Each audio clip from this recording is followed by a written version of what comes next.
The first transition series metal M has the highest enthalpy of atomization in its series.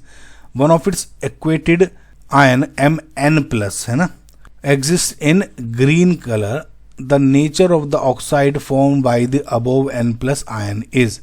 देखिए सबसे पहले तो आप ये M पता करना पड़ेगा.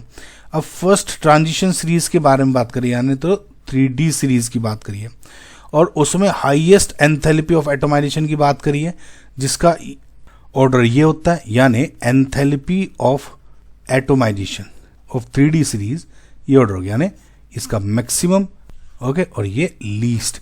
अब आप कहोगे ये ऑर्डर कैसे याद करें, इसकी एक ट्रिक मैंने ऑलरेडी बनाई हुई है. जिस ये ट्रिक है ये ट्रिक हो गई यानी very, vanadium, tall, titanium, nickel, Neha, cobalt, फीका, आयरन, क्रोमियम, चारा, क्यों, कॉपर, स्कैंडियम, सच में, मैग्नीज, जिंक ज्यादा.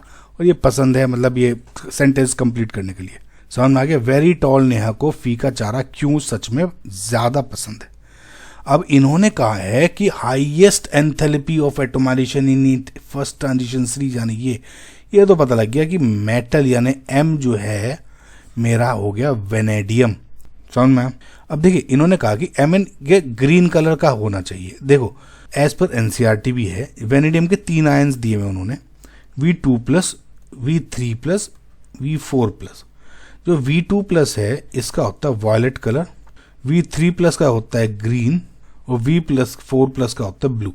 देखिए गाइस इसी वजह से एनसीईआरटी में जितना भी डेटा टेबल दी होती है वो जरूरी हो जाती है. अब क्योंकि ग्रीन कलर पूछा है यानी V3 प्लस.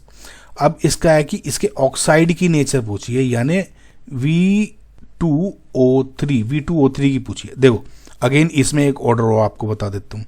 3 ऑक्साइड पढ़ते हो आप V2O3 फिर V2O4 फिर V2O5. ये बेसिक होता है. दिस इज लेस बेसिक यानी बेसिक से थोड़ी कम हो गई एंड दिस इज एम्फोटेरिक यानी अभी भी थोड़ा सा एसिडिक नहीं है लेकिन एम्फोटेरिक हो गया. It can behave as a both. तो यानी बेसिसिटी कुल मिला के सोचो V2O3 से यहाँ तक आया तो जैसे जैसे ऑक्सीजन ऐड हो रही है इसका जो बेसिक कैरेक्टर भी थोड़ा लूज होता जा रहा है. अब क्योंकि V2O3 की बात हम कर रहे थे यहाँ पर राइट. सो V2O3 ये हो गया यानी इट इज बेसिक नेचर यानी जो आपको ऑप्शन नंबर 3 है इज योर करेक्ट आंसर.